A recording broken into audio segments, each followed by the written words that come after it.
Idinao sa 7th Division Training School ang joint closing ceremony ng Mortar Gunnery Training Cross-Train with Observed Fire Procedure Training Class 1 2025 at opening ceremony ng Restructured Reenlistment Training Class 6 2025, Platoon Sergeant Training at Internal Evaluation Training Class 1 2025.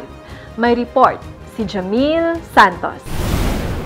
Closing ceremony ng Mortar Gunnery Training, Cross-Train with Observed Fire Procedure Training at opening ng Restructured Reenlistment Training, Platoon Sergeant Training at Internal Evaluation Training ay matagumpay na isinagawa sa 7th Division Training School, Fort Magsaysay, Palayan City, Nueva Ecija.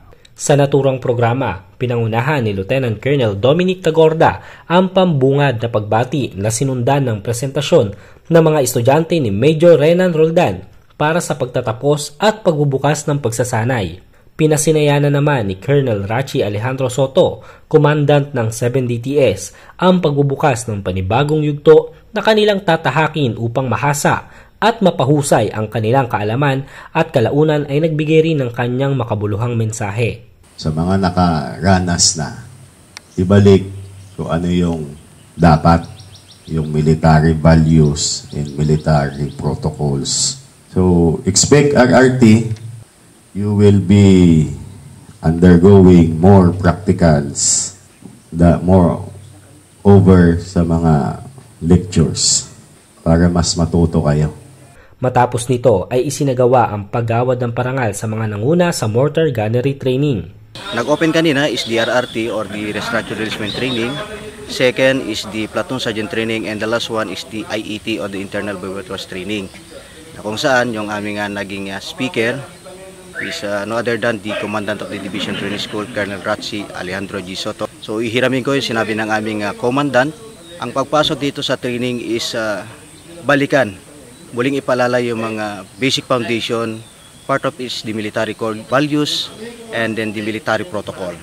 Samantala, nagbigay naman ng taus-pusong pasasalamat si Technical Sergeant Reynaldo Sibal bilang isa sa mga nagtapos.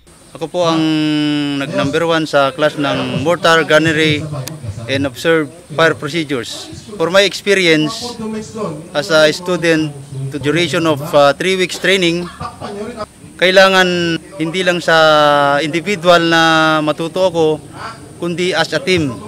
Hindi mo siya mai-operate ang isang mortar weapon kung hindi siya as a team. Kailangan meron kayong cooperation para maging calculated or capable yung service ng mortar. Mula dito sa 7th Division Training School, kami ang iyong pamilya kaunay. Mula rito sa 7th Division Training School, ako si Jamil Santos, ang inyong pamilyang kaugnay.